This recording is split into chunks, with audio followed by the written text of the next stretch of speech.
Scott Holliday here, and welcome to Plus 2 Wrestling. Before we get started with today's big end of the year awards, I want to make a bold prediction. I know I said that we would see CM Punk versus Logan Paul at WrestleMania. I don't think it's going to happen at WrestleMania. I think that's down the line, and I think that'll be his first big win. But what I'm predicting is something very suspicious is happening. On the New Year's Day edition of Monday Night Raw, Seth Rollins defends the championship against Drew McIntyre. I'm going to call it right now. New World Heavyweight Champion, Drew McIntyre. This will lead to Punk and Rollins facing off in the Royal Rumble. They will eliminate each other and they will have a non-title match at WrestleMania. Cody Rhodes wins the Royal Rumble so he can jump brands and face Roman Reigns, where he will continue to not finish the story. And Drew McIntyre at WrestleMania will lose the World Heavyweight title to Sami Zayn. What's today's day? Well, I'm recording this on the 15th, the day that this goes up. So, clip this and let's plug in. This very Sunday, Combat Zone Wrestling presents Limelight 23, the last CZW show of 2023, in beautiful Havre de Grace, Maryland at the State Theater. There you will see The Rep taking on the Lost Boys. These two teams met live on the battleship, and The Rep is looking for revenge. Also, you will see Richard Adonis go one-on-one with Brando Lee. Brando Lee coming off a victory against Jordan Oliver, looking to continue his winning ways. Looking to get back onto winning ways are these two individuals who will face off at Limelight. That's Miles Hawkins versus the missing ingredient, Chris Bishop. Also, AEW wrestler Peter Avalon returns to the Combat Zone to take on Deshaun Pratt. Very upset to be unable to be holding those CZW Tag Team Championships. He's going to take out all of his rage on Peter Avalon. Ian Bush and Matt Quay will be taking on, for the first time in CZW history, the new Backseat Boys. Yes, a brand new version of the Backseat Boys with the blessing of Johnny Kashmere will be debuting in the Combat Zone. I'm going to get to call a Backseat Boys match. I'm really excited about that. That's going to be awesome. Also in tag team action, post-game, that's Miami Mike Walker and Vinny Tallada will be taking on the Lost Boys. Yeah, more of them. There's just tons of them. Like, there's just boys that keep getting lost and forming tag teams, apparently. Also, in the tag team division, the still CZW World Tag Team Champions and the most succulent tag team in all of wrestling, Milk Chocolate, will be celebrating Brandon Watt's birthday weekend. It's a day or so off. So be sure to join us December 17th at the State Theater for Limelight 23. The doors open at 3, the bell rings at 4, and I will see you there. Get your tickets now at czwrestling.com. And as we head into 2024, perhaps you would like to join CZW. Well, then please join us January 7th in beautiful Havre de Grace, Maryland State Theater for the CZW Scouting Combine. We are looking for new talents to join the roster. So if you would like a chance to compete at the Scouting Combine, send an email to talent@czwrestling.com along with your resume and a demo package, and you may be picked to face off against the CZW roster in our Scouting Combine. On top of that, we're looking for other roles. We're looking for referees, we're looking for managers, and someone to sit next to me and call all the action. So if you want to sit next to Scott Holliday, send a message to talent@czwrestling.com, and I'll see you there.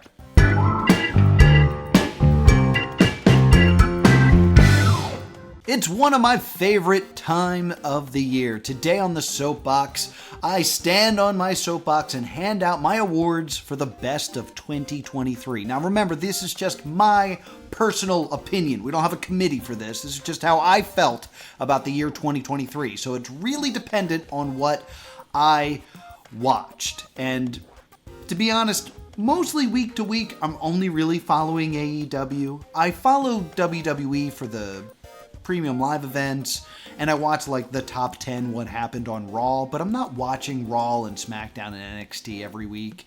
And I'm not really floating over to New Japan or ROH or Impact all that much. I'm watching some indie stuff.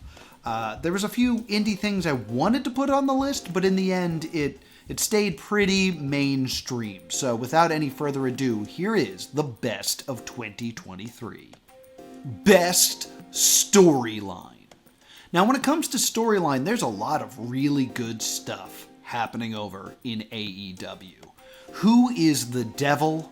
What's going to happen with MJF and Adam Cole's weird bromance? Christian Cage holding the TNT Championship. It's some really good stuff. But I would say a lot of the best stuff in AEW is long-term storylines. And they're so long-term that they're not over yet. Like, there's a chance that we're going to unmask the devil and it's going to be, I don't know, Billy Gunn. And we're going to be real disappointed. So it feels weird to give that an award. So I wanted to go with something that ended. And the problem with that is most storylines end because they fizzled out. Like, they're trying to milk the most content out of it. So if it's still hot, keep it going. And if it starts to wane, that's when you end it. So very few wrestling storylines have real satisfying endings. Doesn't mean that there aren't any. And this one, I think, had a very, very satisfying ending. And that is the story of Sami Uso. Sami Zayn is incredible. I know a lot of this started in 2022, but man, do I love what Sami Zayn was doing. And in 2023, he fought Roman for the title and came up short. And then the way he rejoined with Kevin Owens, it almost won promo of the year for me when Kevin Owens said, "Why would I want to tag with someone who doesn't want to be my friend?" When Sami was begging Kevin to tag with him. They don't need to be friends, they just need to unite. But for Kevin, it was about friendship. Ooh, what a delicious little plot point that was. And then it ends with the tag titles main eventing WrestleMania. And that's something I've wanted for a long time. I feel like the best way to build your titles is that the world title and the tag titles are equal. They're just different divisions. And by giving it the legitimacy of main eventing WrestleMania, you really added to the credibility of the tag team championships. They did a lot of damage to that after WrestleMania, but in that moment, it made the tag team championships feel so important. So I have to give my storyline of the year to Sami Uso. Return of the year. There has been some phenomenal returns this year. We had the return of Randy Orton very recently at War Games. Edge, or rather Adam Copeland, has made his return to professional wrestling, leaving WWE and arriving in AEW. That was huge. I really wanted to give this award to Trish Stratus.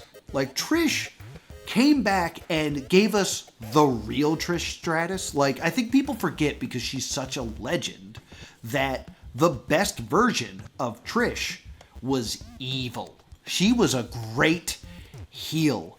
And to get to see her come back, not for a nostalgia pop, not to just show up in the Royal Rumble, but to be that Trish Stratus again, fantastic. We built up Zoe Stark along with that. There were some fantastic matches. She finally got to have a cage match. All really good stuff. But in the end, as much as I don't even want to give it to this person, you gotta give it to CM Punk. Because CM Punk had two amazing returns. He returned in AEW and then he returned in WWE. That happened in the same year. And while what happened after in AEW didn't really pan out the way that they hoped. What's happening in WWE is fascinating.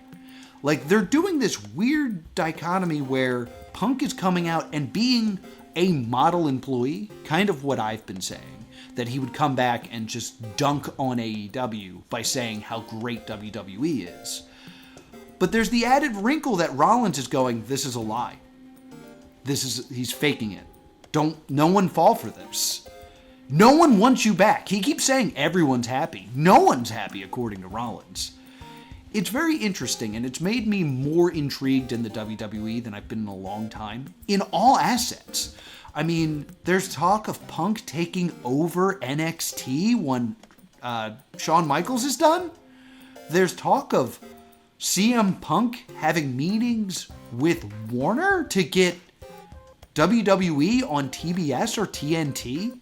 Like, the insanity that has happened when hell froze over and CM Punk returned to the WWE is not something I can ignore. So, while my fanfare for Punk has waned, his impact is still felt. So I have to give it to CM Punk. Finisher of the year.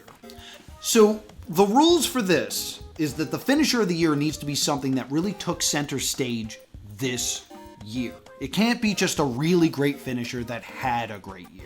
Like, I could easily pick, like, Roman Reigns' spear, or I would probably pick the Black Arrow every year because it's awesome. He does all the flips, and I love Pac.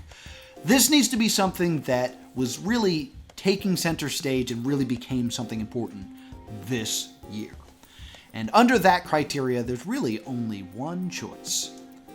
Double clothesline. The idea of taking something as simple as a double clothesline and putting so much spotlight on it that it becomes the biggest thing in professional wrestling is amazing and brilliant.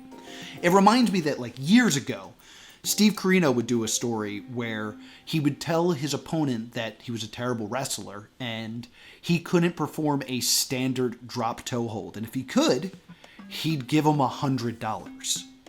So when that drop toe hold got hit, everybody went up because you made that move important. You've given it credibility. And so much love and work and credibility had been dumped onto the double clothesline to the point that they hit it on each other when they faced off in Wembley. Absolutely fantastic. I want my double clothesline t-shirt. It's got to be the double clothesline. Non-wrestler of the year. I really had a hard time with non-wrestler of the year. You know, as a commentary guy, you'd think I'd be able to pick out who's really killing it on commentary. And I again wanted to give it to Excalibur, but I gave it to Excalibur last year, and I don't think he needs another one. Plus, I feel like I wasn't the biggest fan of the Taz goofiness, and they've really leaned into the Taz goofiness. I think it has its place, but I think it happens too often, so that brought Excalibur down a few notches for me. Again, I wanted to give it to Pat McAfee, but Pat McAfee had to have a match at WrestleMania and ruin that, so can't give it to Pat McAfee. So I left the world of commentators and started to think about managers. And one of the best managers, or should I say advocates, is Paul Heyman. Paul Heyman has done amazing work with the Bloodline storyline this year. The fact that he's willing to commit so hard, let his hair gray, let himself look like he's been up all night worrying, it shows a layer of dedication that is often missing in professional wrestling. Now that, you know, kayfabe is dead, people aren't willing to sacrifice their own body in terms of visually looking good, the way Paul Heyman is. But I will say, unlike when he was with Brock, he's not as needed of a component as he was with Brock that he is now with Roman Reigns. Granted, Roman's not there all the time, so he needs to be there and do things, but I don't think he really adds to the story the way he did with Brock, because Roman can talk. Roman's better on the microphone. So while with Brock, it was very clearly like Heyman needs to do the talking. With Roman, there is this feeling of like, I kind of wish Roman was just here to say this. So I couldn't give it to Paul Heyman either. So I looked deep down in my soul and look back at my favorite moments in professional wrestling this year. And I'm going to give it to Bryce. Bryce Remsburg has been the referee of the year. And usually with a referee, the best way to be a referee is to be not visible, to be, in the background, ever present but not stealing focus. But Bryce, when he's brought into focus, adds so much to what's going on. Remember when he took a Panama Sunrise? Bryce Remsburg is amazing. He's always in the main event spot because he's going to do what's best as a referee. He's always getting beat up and Christian kicked him in the balls. Bryce does a great job as a referee. And I know it didn't happen this year, but it is still one of my favorite referee moments. It's the I Quit match between Eddie Kingston and Jon Moxley. And there's a thread of the fact that Bryce and Eddie have been friends for years. So when Jon Moxley locks in with barbed wire in his mouth, just choking out Eddie Kingston, Bryce, instead of saying, "What do you say, Eddie? Do you want to give it up?" convinces him. He's like, "Eddie, it's okay. You can give it up. You're stuck. Why are we going to keep going?" That just little moment I always thought was so beautiful and added so much credibility to the fact that these are people. They're not characters. They live lives outside of the world of professional wrestling and have relationships with all these people. And Bryce continues to add that little extra ingredient in every match that he refs. So I gotta give it to Bryce Remsburg. Promo of the year. Now, last year I gave this to a specific promo. I was like, this singular promo is the best promo of the year. I'm not going to do it this year. This year I'm going to give it to a person. Because this person, every time they grab the microphone, it's exciting. You know he's going to say something great. We actually kind of know exactly what he's going to say, but we're excited to hear him say it. And while he's delivered a very similar promo many times, picking out one to be the best didn't seem fair. Because all of them are fun and really add to the storyline and get the biggest reactions from the crowd. And that is very simply, how's your father? Christian Cage on the microphone has been one of the greatest treats this year. I looked over his cage match. He's only had maybe like a dozen matches. He hasn't had that many matches, but he still remains one of the most entertaining parts of AEW television. Like his media scrum, where he sat down and asked everyone how their fathers were, and then yelled at Brian Alvarez. Incredible! Like, I wanted to give it to just that, but that would be a disservice to all the work that Christian has done. Christian Cage is one of the best out there.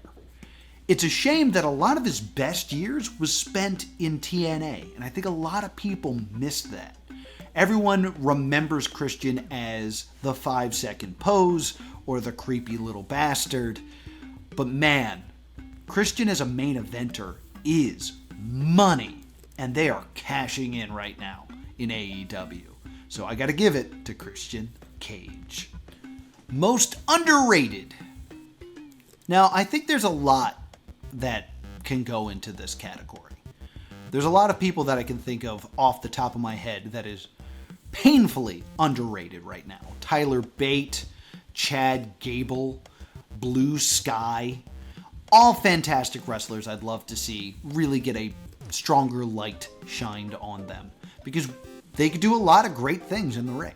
I mean, we saw it with Chad Gable and Gunther, but now he's back to being a comedy tag team. But there is one guy that I immediately knew was getting this award. And it's because when I first encountered this individual, I hated him. I wanted him off my screen immediately. And I remember talking with people about this guy and being like, I hate this guy. His gimmick is just that he sucks. And I knew it was on purpose, but he sucks. Why would I want to watch him? And then one day, man, it just clicked for me. And now he is one of my favorite things in professional wrestling.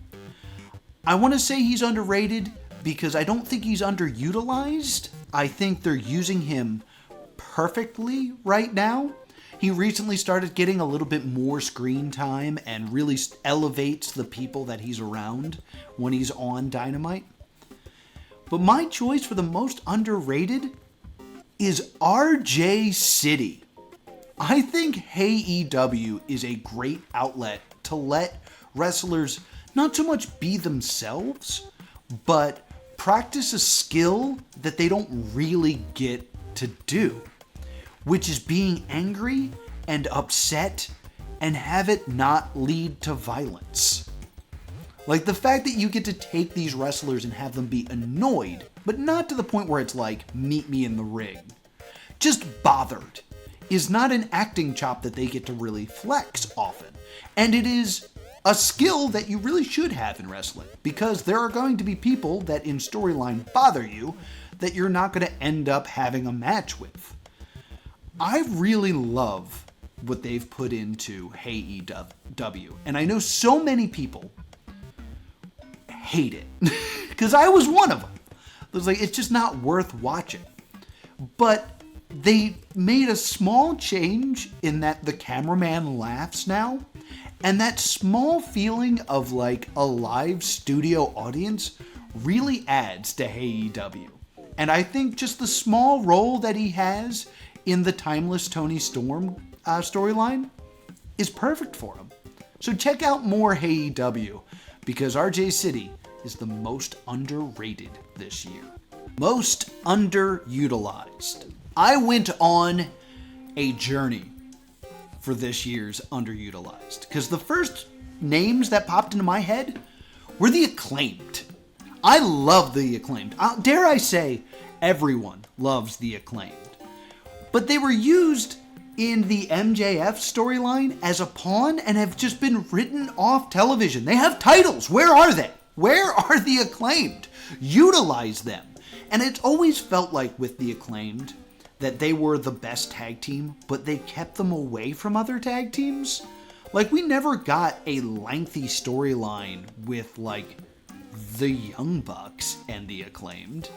No, they were always kind of just kept in different categories and boxes, even when they had the titles. I love the Acclaimed, but they do have the championships, and they've been spotlighted quite a bit this year, so it's really hard to say they've been underutilized. So I took some time and tried to think of some of my favorite wrestlers and looked through the roster pages of various WWE shows, and there's definitely a lot of people that are not being used correctly. What are they doing with Nikki Cross? Nikki Cross used to be this ball of energy, you know, like a buzzsaw, and it would just, or like a swarm of bees, and she would just swarm you with random attacks and insanity. That was great. And now she's the opposite of that. She's very still, and she just kind of stares. That's not how you use Nikki Cross. What are they doing with Tegan Nox? Tegan Nox was one of my absolute favorites. Unfortunately, I mentioned she didn't have a great year last year, and she continues to not have a great year this year. I love Tegan Nox, but what is she doing? Where is Candice LeRae, and where is Indy Hartwell? Like, I loved The Way. I think they were a very fun gimmick. But you have one of the best independent wrestlers, well, when she was on the indies is what I'm saying, in Candice LeRae. And yet she's just kind of a background character in the stories of the WWE Women's Division. They finally gave Piper Niven her name back, and what is she doing? Oh, she's tag team champions with Chelsea Green. Oh yeah, there's a tag division. And while the titles have been on television, like you had the witches saying that they cursed them, you got Katana Chance, just call her Casey Catanzaro. Like, please, for the love of God, you just call her by... She's an American Ninja Warrior. Use her real name. She's already a celebrity. You got Shotzi. You have such a great division. Why can't the WWE write a good storyline for the tag championships? So, I was 100% going to give most underutilized to the WWE Women's Tag Team division. Like, they're just kind of throwing it against the wall. It's on TV a lot, but they don't make it mean anything. Then I looked over at AEW. Where the hell is Britt Baker? Britt Baker was one of the biggest stars in the company. Full stop. Britt Baker was the division, and now she's gone? I haven't seen her since what? That match with Taya Valkyrie? Where's Taya Valkyrie at? What happened to her? And then, remember when we had the Outcasts? And it was Saraya and Toni Storm and Ruby Soho, and they were like the outcast from the WWE, and they were feuding with like Britt Baker and Willow, and it looked like we were heading towards a blood and guts match, and then it just went away. And now I'm just so tired of the formula of the AEW's Women's Championship. It's every time. It's two girls you haven't seen like in a while will have like a match. It's like, oh, it's, Red Velvet versus Riho. And then one of them wins. Oh, Riho won. Oh, she's going to be the number one contender. And then they fight for the championship. And then one of them loses and vanishes off the face of the earth. And then all of a sudden you get like a Ruby Soho versus Akira Hogan match. And the system resets and keeps going. And if you want to book the TBS championship, you do the same thing except you get rid of that first match. It's just, hey, TBS championship time. We're going to defend against Random Lady. The winner will be the TBS champion, and the loser will fall off the face of the earth for 2 months. Who's gonna win? I'm so tired of them being unable to write stories for the women's division in AEW. So the most underutilized in 2023 is the entire AEW women's division. Do better. Most anticipated return. So it's hard to look at all the various injured superstars that were just waiting to come back, and it's always rough because there's a lot of people that we don't know if they're actually going to step back in between those ropes. I said that last year about Big E, and I continue to say that about Big E. And we're in this kind of situation where you have to kind of look at recency. There's kind of a recency bias here because, we have to know that they're going to return, which means they need to be currently out. And there's a couple people that really fall into those categories. We've been waiting on the AOP to return. I'd like to see the Authors of Pain back. That'll be fun. I think that'll add some spice to the tag team division. And I was going to give this award to Alexa Bliss. I think Alexa Bliss is very much needed right now in the women's division. There's a lot of great women in the women's division. I might have just talked about that. But I think what's really missing is a really strong promo. Like, you got Becky Lynch, who's doing a lot of the heavy lifting when it comes to promo work right now. And Alexa Bliss is just great on the mic. And she can do anything. Like, I've seen her be a babyface. I've seen her be an evil heel. I've seen her be in a tag team. I've seen her be a spooky witch lady. She's good at everything. But when push comes to shove, we're all just waiting for Adam Cole to come back so he can finish his storyline with MJF. It was one of the hottest storylines of the year, was the Brochachos. And it's something that we definitely know is coming back. So we have to give it to Adam Cole. Feel better, Chugs. Tag Team of the Year. Now, the obvious choice for this one is, of course, MJF and Adam Cole. The Brochachos have been nothing but entertaining and my favorite part of Dynamite every time I tune in. But from a kayfabe point of view, not really doing much. Like, they lost the AEW Tag Team Championship opportunity they had, and then they did win the ROH Tag Team titles, but they haven't really defended those much. It's mostly been MJF and Samoa Joe doing that, or MJF alone, which really makes the ROH Tag Team division look bad. Because I like the Righteous. I think if you invest in the Righteous, you could do some really cool stuff in that. And having them lose a 2-on-1 handicap match is not using the Righteous correctly. So I couldn't, in good faith, really give it to them. So then you got Kevin Owens and Sami Zayn. They did win the Tag Team Championship at WrestleMania, but their run with the Tag Team titles was just kind of weird. Like, once they won and the Usos were away, they looked down at the tag division and no one really felt like a credible opponent. So I can't really give it to them. So I have to look back at the whole year. And while this tag team might not be around currently, you have to look at the whole year, starting at day one-ish.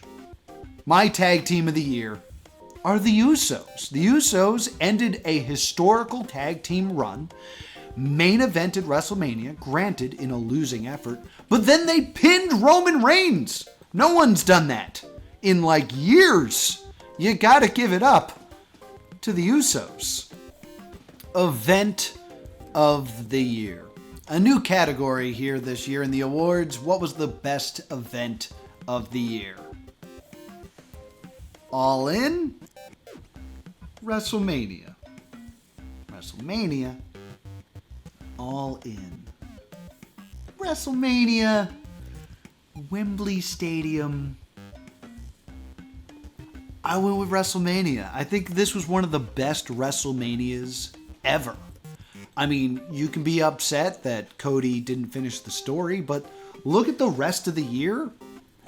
I think they've done some really good stuff with that. And I know I did a whole video about the consequences of having Cody lose. But now here we are a year later, and things are good still.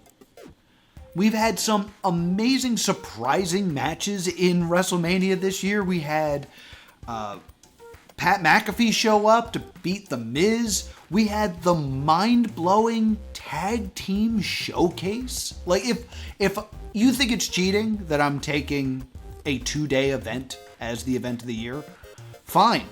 WrestleMania Night 1 was such a great night of wrestling. You had Rhea Ripley beat Charlotte Flair at WrestleMania, finally, and you had the tag team titles main eventing WrestleMania in a satisfying conclusion where Kevin Owens and Sami Zayn beat the Usos, the tag team of the year. And plus, Seth Rollins beat up Logan Paul. That was cool. I'm giving it to WrestleMania. You gotta give it up. Match of the year. I had troubles with this one, guys, because every time I sat down to write down like the matches I was going to consider for match of the year, the first one I wrote down every time was the Pillars Four Corners match. I loved that match. It told an amazing story. There was great references. It was the journey of four men all fighting to the top of a company that they helped build from the ground up. So good.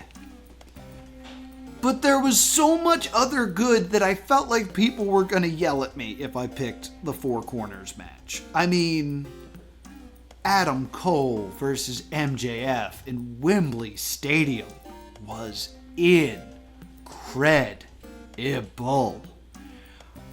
Then you had the Iron Man match between Danielson and MJF. The greatest Iron Man match ever to ever take place.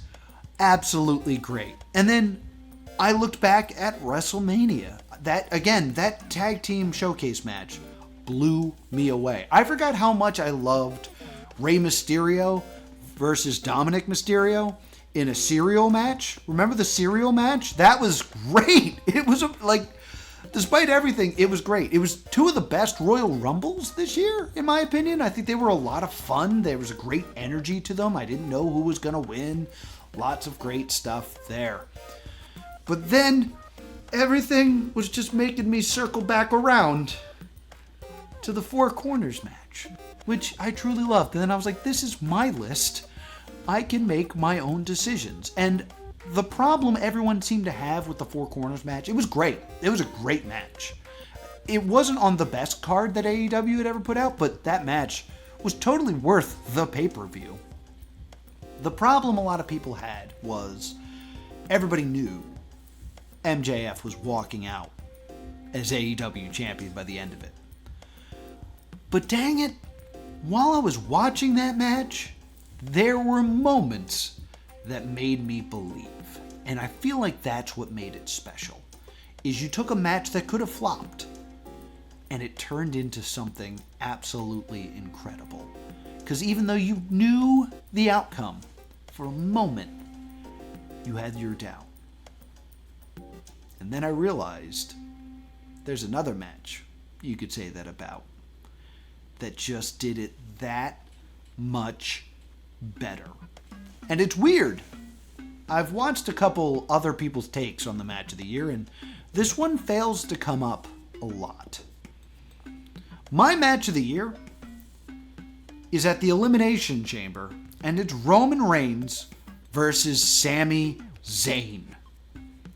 Everyone knew Sami was losing this match. He had to. He had to let Cody finish the story.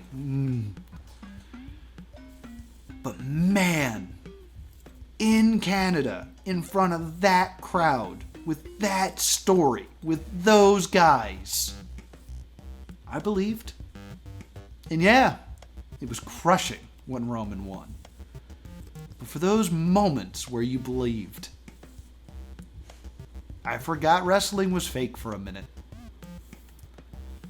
That match is magic in a bottle. And it is my match of the year. Wrestler of the year. What can I say? You got one of the biggest stars in the world. You have a historic title reign. You have someone that you can count on to often have the best match on a card wherever you book them.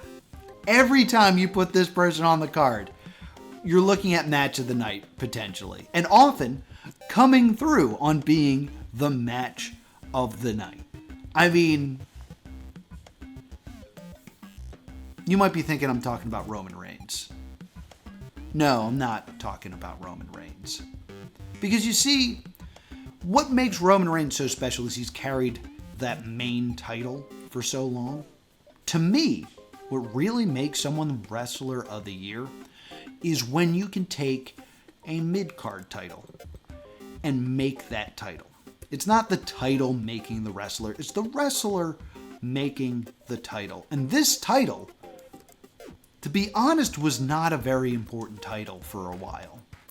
And now I think is one of the most important titles in wrestling. They held it for so long and fought so hard to defend it that it became so important. It became part of them. My Wrestler of the Year is Orange Cassidy. I don't care. I don't care if you have a problem with it. Orange Cassidy has been amazing this year. Every single Orange Cassidy match has been fire. And what he's done with that international championship is incredible. It was the third title. It was the European Championship of AEW. You know, it was below the TNT title. And now, I would say it is the second most important title in AEW. It's one of the most important titles in wrestling because it's the title you go for to have a really, really good match. And Orange Cassidy, the way he told the story of being beaten down, of being injured, of it weighing on him, but it being so important that he wasn't going to let it go while still remaining Orange Cassidy. Whew. I don't understand how you can argue with me. My wrestler of the year is Orange Cassidy. Do you want to argue? Well, if you look down a little bit, there's a box where you can write comments. And, you know, there's a button on your keyboard. It's called Caps Lock that makes all your letters bigger. So if you disagree with that, you can write whatever you want in there, and then I'll read it. But you got to hit subscribe first. Apparently, if you don't hit subscribe, I won't see it. So make sure you're subscribed and then yell at me in the comments down below. Or agree. There's nothing stopping you from agreeing and telling me that I did a great job with my choices. I would love to hear that. Please. So be sure to subscribe because you're going to want to be here next week because next week we turn the coin over and we look at the worst of 2023. Thank you so much for watching, and I hope you have a great day.